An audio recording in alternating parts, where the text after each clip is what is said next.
The Soul Eater's shriek vibrated in my newly mended bones, a primal fear even immortality couldn't erase. They didn't kill the body, they drank the essence that fueled our healing, leaving a comatose husk. "Can you move?" I barked, dragging myself closer to Vesper. "Define move," she hissed through gritted teeth, pushing herself to a sitting position. Her legs remained lifeless, trailing in the shale like dead weight. "I can crawl, maybe." Not fast enough. 3 of them were descending now, moving with the insectal grace of nightmares. Their eyes burned with a hunger that was a physical weight.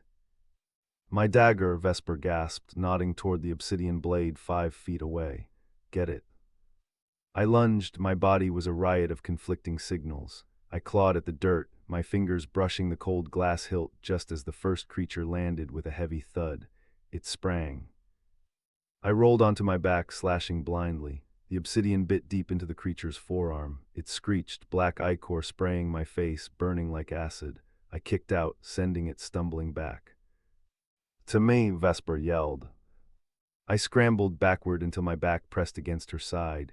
2 legendary killers huddled together like frightened children. As her shoulder met mine, I felt a jolt that wasn't fear, a resonance. Her immortality sang to mine. "They want the energy," Vesper said, her voice dropping to a calm, lethal register. "It's like blood in the water." "Then let's give them something to choke on," I said. "How are the legs?" "Pins and needles, give me 2 minutes." "We don't have 2 minutes." The wounded creature hissed, and 2 more dropped from the wall, circling us with twitchy movements. "Be my legs," Vesper said, her hand gripping my bicep, her touch searing hot. "Prop me up, I have a thrower in my boot, I can't reach it." I didn't hesitate. I wrapped my arm around her waist and hauled her upright against me. Her weight was solid muscle. The scent of her filled my nose, rain, copper, and something like night-blooming jasmine, intoxicating. I braced my back against the rock, pulling her tight against my chest. Her head fell back against my shoulder, her hair tickling my jaw. For a second, I was overwhelmingly aware of the curve of her waist, the heat of her back against my front. "Reach down," she commanded, breathless. I slid my free hand down her thigh. The leather was torn, my palm grazing warm, impossibly soft skin. I found the hidden sheath in her boot, my fingers brushing her ankle. "Got it," I murmured, pulling out a small, silver sphere. "Incendiary," she corrected. "Prime it and throw it between them." I thumbed the rune and tossed it. A wave of white fire erupted, engulfing 2 of the creatures. They shrieked as magical fire consumed them. The third one, the wounded one, lunged through the flames, desperate. "It came for Vesper." I spun us, putting my body between her and the beast. Its claws raked down my back, shredding my tunic and scoring 4 deep furrows into my flesh. Pain, sharp and immediate, followed by the familiar burn of healing. "Idiot," Vesper growled, but she twisted in my arms, grabbing the obsidian dagger from my hand.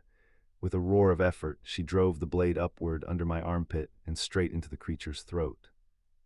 The beast gurgled and collapsed. We stood there. I stood, holding her, panting in the silence. My back was knitting itself together. Vesper was turned toward me, her hands on my shoulders, her face inches from mine. The violet of her eyes was dilated with adrenaline and something else. "You took a hit from me," she whispered, confused. "You were defenseless," I rasped, my heart hammering. "I tried to kill you 10 minutes ago." "And you'll try again in 10, I said, my gaze dropping to her parted lips. "But not right now." "No," she breathed, "not right now." Her legs buckled and she slid down my body, collapsing with me onto the shale. But the danger wasn't over. The ground trembled. A low, rhythmic thumping echoed from deep within the earth. "That wasn't the pack," Vesper said, her eyes widening. "That was the scouts." From the darkness of the deeper ravine, a massive, hulking shape detached itself.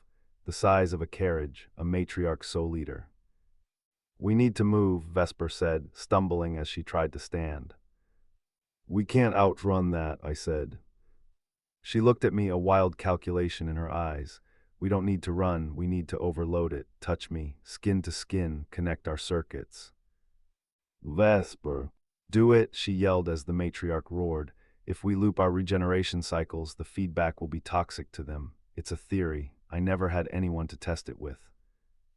I grabbed her hand. "This is going to hurt." Good, she said, interlacing her fingers with mine. I like it rough. Want to keep the flame ignited without having to wait for the next part? You can find the full, tantalizing tale on our main page.